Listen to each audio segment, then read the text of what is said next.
ওসমান হাদির শারীরিক পরিস্থিতির খবর জানাতে এভারকেয়ার হাসপাতালের সামনে থেকে যোগ দিচ্ছেন শফিকুল ইসলাম সবুজ। যাচ্ছি তার কাছে। সবুজ, লাইফ সাপোর্টে আছেন ওসমান হাদি, আমরা জেনেছি। তো এই মুহূর্তে হাদির সবশেষ কি পরিস্থিতি যদি আমাদেরকে জানান। ঝালকাঠির নলছিটির লঞ্চঘাট এলাকায় ওসমান হাদির গ্রামের বাড়িতে গত রাতে চুরি হয়েছে, লুট করা হয়েছে নগদ টাকা ও স্বর্ণালংকার। আরো জানাতে সরাসরি যোগ দিচ্ছেন রতন আচার্য। যাচ্ছি তার কাছে। রতন, ওসমান হাদি এমনিতেই মৃত্যুর সাথে পাঞ্জা লড়ছেন, এমন একটি সময় তার গ্রামের বাড়িতেও চুরি হয়েছে।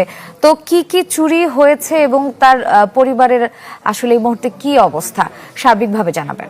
প্রিয় দর্শক, আরো একটি নতুন নিউজে আপনাদেরকে স্বাগতম। দর্শক, বর্তমান বাংলাদেশের রাজনৈতিক অঙ্গনে যেই উদ্বেগ, উৎকণ্ঠ, উত্তেজনা সৃষ্টি হয়েছে তারই আলোকে বেশ কিছু আপডেট। বর্তমান বাংলাদেশের রাজনৈতিক অঙ্গনে সর্বশেষ যেই পরিস্থিতি তৈরি হয়েছে তারই আলোকে বেশ কিছু নিউজ নিয়ে আমরা হাজির হয়েছি।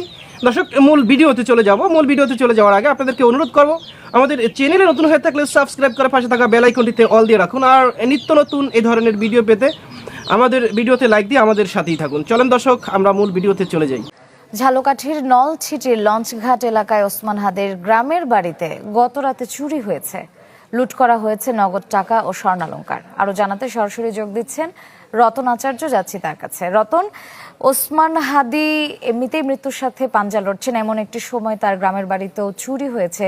তো কি কি চুরি হয়েছে এবং তার পরিবারের আসলে এই মুহূর্তে কি অবস্থা সার্বিকভাবে জানাবেন।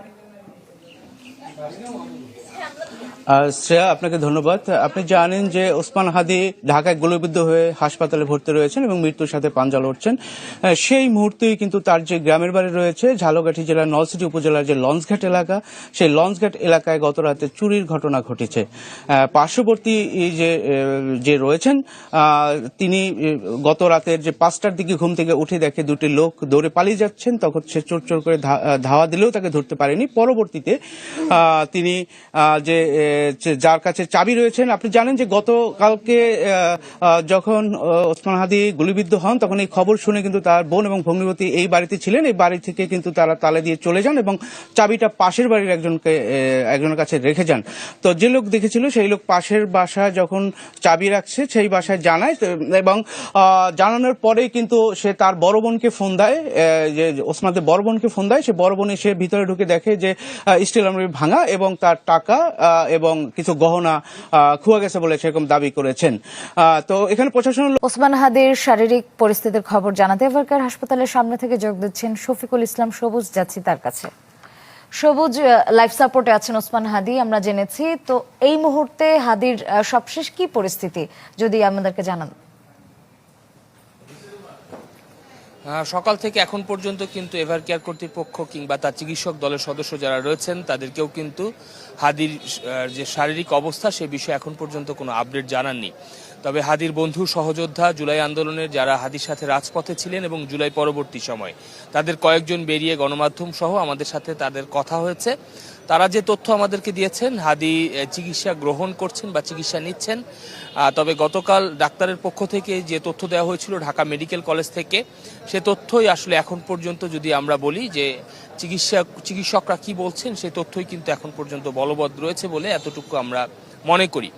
এবং হাদির একদম কাছের বন্ধু যারা, হাদির ছোট ভাই সহ পরিবারের সদস্য যারা, তাদের কয়েকজনের সঙ্গে আমরা কথা বলার চেষ্টা করেছিলাম, কিন্তু হাদির স্বাস্থ্যের বিষয়ে কিন্তু তারা এখন পর্যন্ত সুনির্দিষ্টভাবে কিছু জানাতে পারেননি। পাশাপাশি তারা ওভার ফোনে আমাদেরকে যে তথ্য দিয়েছেন, সবাই আসলে বলেছেন যে হাদির জন্য ভাই দোয়া করুন, তিনি যাতে আবার আমাদের মাঝে ফেরত আসেন, এমন দোয়া আসলে তারা চাইছেন। তো সব মিলিয়ে আমরা আসলে অপেক্ষা করছি। বলা হচ্ছে যে হাসপাতাল কর্তৃপক্ষ আসলে নির্ধারিত সময় পরে নিশ্চয়ই জানাবেন। তবে এরই মধ্যে বেশ কয়েকজন রাজনৈতিক নেতৃবৃন্দ হাদিকে দেখতে এসেছেন, বিশেষ করে জুলাই আন্দোলনের পরবর্তী সময়ে যে সকল জুলাই সংগঠনগুলো ছিল তাদের কয়েকজন এসেছেন। গণ অধিকার পরিষদের রাশেদ এসেছেন, হয়তো রাশেদ কিছুক্ষণের মধ্যে বেরিয়ে গণমাধ্যমের সাথে কথা বলবেন।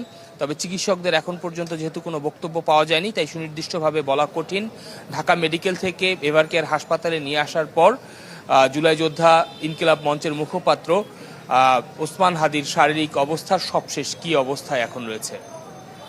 ধন্যবাদ আপনাকে।